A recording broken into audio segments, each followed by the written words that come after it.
क्या हाल है आप सभी को। गर्मा गर्मी के अंदर इतनी ज्यादा गर्मी हो रही है, उसके अंदर आपके लिए गर्मा गर्म न्यूज लेके आ चुके हैं, बहुत सारी है और टेक न्यूज का भंडार है। यस, और उसी के अंदर हम थोड़ा सा आपको पैसा बचाओ न्यूज बताते रहते हैं, तो बहुत सारी चीजें आपके लिए आती रहती है शाम वाली सीरीज के अंदर। और उसी के साथ साथ हमने अपने चैनल के ऊपर डिमांड एंड प्रोवाइड की स्कीम चालू की है, जिसके अंदर आप डिमांड कीजिए कि आपको किस चीज़ के ऊपर वीडियो चाहिए, एप्लीकेशन, फोन या टेक्नोलॉजी, किसी के भी ऊपर हम आपको आराम से बताएंगे और थोड़ा सा कॉमेडी वे लाने की कोशिश करेंगे। और बस इतना ही। और थोड़ा सा गर्मी के अंदर थोड़ी देर के अंदर पसीने आने लग जाएंगे। फ़ोन टू वोट बार बार दिखा रहा है कि आपका फ़ोन बहुत ही ज़्यादा गर्म है, तो बीच बीच में वीडियो रुक रही है, तो कोई नहीं, हमारा काम है प्रोवाइड करवाना वीडियो, और करवाएंगे वो तो। और चलते हैं आज की पहली टेक न्यूज़ की तरफ। तो आज की शुरुआत करते हैं क्वालकॉम की तरफ से। क्वालकॉम जो कि स्नैपड्रैगन के प्रोसेसर बनाता है और हर साल अपना इवेंट लेकर आता है, टेक समिट, तो उसकी जो डेट्स है वो अभी से बाहर निकल के आ चुकी है। मतलब कि 14 नवंबर से लेके 17 नवंबर के बीच में ऑफिशियली तौर पर कंफर्म हो चुका है क्वालकॉम की ही तरफ से, और जल्दी ही हमें ये चीज़ देखने को मिलेंगी। और उसके अंदर जो क्या कुछ अनाउंसमेंट होगी, क्या कुछ होगा, बाकी मैं कुछ चीज़ें बता दूं। 8 Gen 2 का जो प्रोसेसर होने वाला है, तो उसके अंदर की अनाउंसमेंट होंगी, उसके अंदर के जो कनेक्टिविटी है, कोर्स है, सब कुछ बताएंगे। और उसी के साथ साथ उसके अंदर जो थर्मल किस टाइप का होगा, तो वो देखने वाली चीज़ें होंगी, क्योंकि फिलहाल के लिए स्नैपड्रैगन के प्रोसेसर के अंदर थर्मल इशू आ रहे हैं। यस, गर्म हो रहे हैं, और फिलहाल मीडियाटेक इस चीज़ के अंदर बढ़िया काम कर रहा है। और देखते हैं कि क्या कुछ होगा और क्या क्या अनाउंसमेंट होती है क्वालकॉम की तरफ से। बाकी क्वालकॉम है और मीडियाटेक है। बाकी देखते हैं स्नैपड्रैगन का क्या कुछ रहता है। उस तारीख को फुल वीडियो आएगी। आते हैं आईक्यू की तरफ से। इंडिया के अंदर आईक्यू आखिर क्यों आया है, तो मैं बताऊं, तबाही मचाने के लिए। क्योंकि आईक्यू का 10 सीरीज है, वो फिलहाल के लिए उसके जो फोटोज है, रेंडर्स है, वो बाहर निकल के आज के स्क्रीन के ऊपर आप आराम से देख सकते हैं कितने ज़्यादा मस्त लगे हैं। ब्लैक डिज़ाइन में जो थोड़ा सा प्रीमियम लगा और बढ़िया लगा। तो उसी के साथ साथ हर साल ये अपनी जो सीरीज है उसके अंदर नए नए डिज़ाइन ट्राई करते हैं, नई नई चीज़ें लेके आते हैं। आईक्यू 9 सीरीज अभी आई थी इनकी जनवरी-फरवरी के अंदर, तो उसके बाद में अभी हमें ये देखने को मिल जाएगी आईक्यू 10 सीरीज, जो कि जल्दी निकाल रहे हैं। कम से कम 1 साल का तो टाइम लेना चाहिए। बाकी आईक्यू 10 जो प्रो सीरीज है, उसके अंदर ऐसा बताया जा रहा है कि 200 वाट का चार्जिंग सपोर्ट होगा। यस, 200 वाट का चार्जिंग सपोर्ट, जो कि तबाही मचा देगा, और जल्दी हमें देखने को मिलने वाला है। तो देखते हैं कि क्या कुछ आता है, बताएंगे आप सभी को। वन प्लस की तरफ से वन प्लस का नोट 2T, तो भाई साहब वो भी अनाउंस हो चुका है और ऑफिशियली उसकी लॉन्च डेट बाहर निकल के आ चुकी है। 1 जुलाई को वो होने वाला है इंडिया के अंदर लॉन्च, जो कि कंफर्म हो चुका है। तो यार 25 से 30 हज़ार के बीच में इसकी जो प्राइसिंग है वो डिसाइड की गई है उन्होंने, जो कि बाहर निकल के आया है। और उसी के साथ साथ ठीक ठाक लुक है। वन प्लस नोट 2 का ये सक्सेसर बताया जा रहा है। इसके अंदर स्नैपड्रैगन डायमेंसिटी का 1300 का प्रोसेसर है और 80 वाट का शायद से चार्जर है इसके अंदर। हाँ, 80 वाट का चार्जर है। और उसी के साथ साथ सेम टू सेम लगभग स्पेक्स मैं मान सकता हूँ, ज़्यादा चेंजेस भी नहीं देखने को मिले हमें नोट 2 से। इससे अच्छा ये अपनी अगली सीरीज निकाल सकते थे, जो कि बेस्ट होती। बाकी फिलहाल के लिए इन्होंने ये निकालने का डिसीजन कर लिया है, तो 1 जुलाई को देख लेना। अगर आपको आता है पसंद तो बता देना, कर लेंगे थोड़ा बहुत खर्चा, बताना जरूर।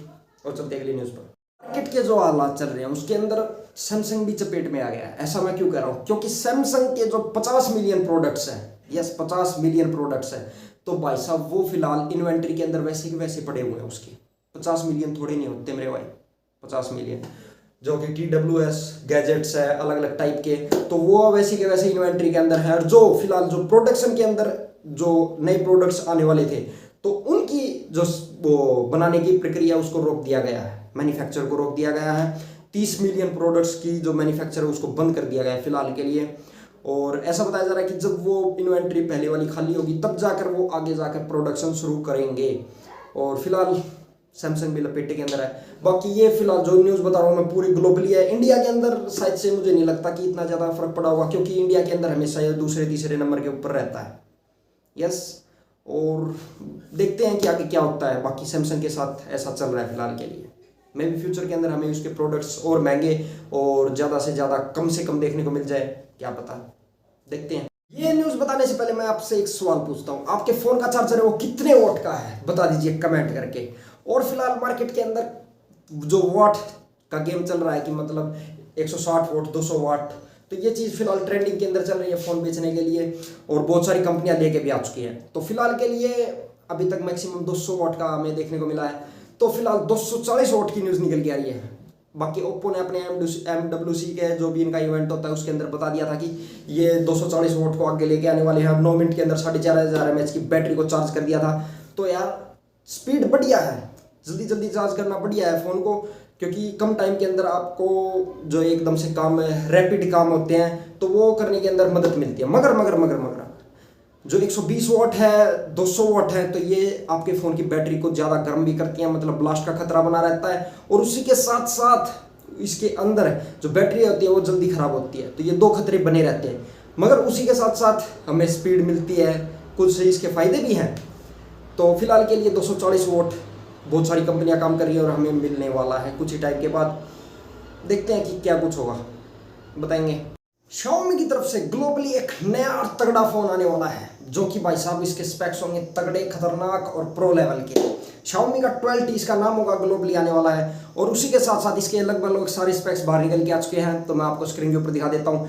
8/256, 8/128, 12 GB वर्चुअल रैम, मतलब कि वर्चुअल रैम बढ़िया है।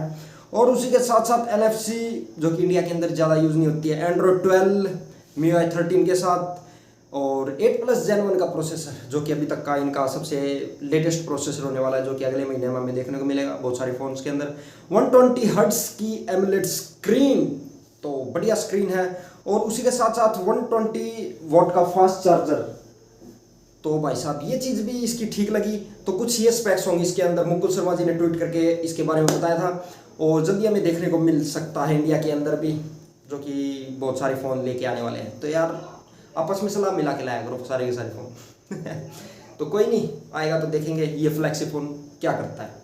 और हेलो ट्रेडर्स, जो कि क्रिप्टो मार्केट के अंदर ट्रेड करते हैं, तो भाई साहब लगभग आज सभी को मिल ही गया होगा, एक मेल आया सभी के पास WZirX की तरफ से या CoinDCX की तरफ से, सभी को मिल चुका होगा TDS के ऊपर और जो भी टैक्स के ऊपर हो। तो उसके अंदर साफ साफ लिख रखा है कि अगर आप INR के अंदर ट्रेडिंग करेंगे, खरीदेंगे, तो उस टाइम आपको कोई भी TDS देना नहीं पड़ेगा, जो 1% देना पड़ता है, और बेचते टाइम आपको देना पड़ेगा। तो उसी के साथ साथ अगर किसी आप क्रिप्टो के अंदर खरीदते हैं, मतलब कि USDT के अंदर खरीदते हैं, बिटकॉइन के अंदर खरीदते हैं, तो उस टाइम पर आपको खरीदते टाइम भी देना पड़ेगा और बेचते टाइम भी देना पड़ेगा। तो यानी पहले आपको पहले बता दिया था अब ये, मगर अब कंफर्म कर दिया इन्होंने कि ये चीज़ें होने वाली है फिर से।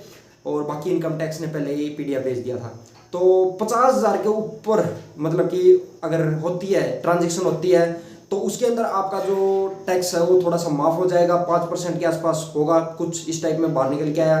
बाकी P2P के अंदर अगर आप करते हैं, मतलब कि पर्सन टू पर्सन वाली करते हैं, तो उसके अंदर भी आपको जो TDS है वो खरीदते टाइम नहीं देना होगा, मगर बेचते टाइम आपको देना होगा 1% TDS। तो ये चीज़ें, बहुत सारी चीज़ें कन्फर्म हो चुकी हैं और 1 तारीख से ये लागू होने वाला है। तो लेते हैं यार, देखते हैं कि क्या कुछ होगा। बाकी अगर आपने खरीद रखे हैं तो फिलहाल आपका TDS बच चुका है और आगे जाकर आपको देना होगा। और अगर आपको प्रॉफिट होता है तो उस प्रॉफिट में से आपको 30% अपना, जो भी 28% है, 30% है, वो आपको देना होगा सरकार को इनकम टैक्स के थ्रू। तो कुछ ये चीज़ें बाहर निकल के आ चुकी हैं। और दोस्तों, अगर आपको हमारी वीडियो आए पसंद तो चैनल को सब्सक्राइब, वीडियो को लाइक, ज़्यादा से ज़्यादा शेयर ठोक दीजिए। बस इतना ही, लेते हैं आपसे जय भारत। कल आपको फिर से मिलेंगे यहीं पर और इसी जगह पर। तो चैनल को याद रखिए और चलते हैं घर पर।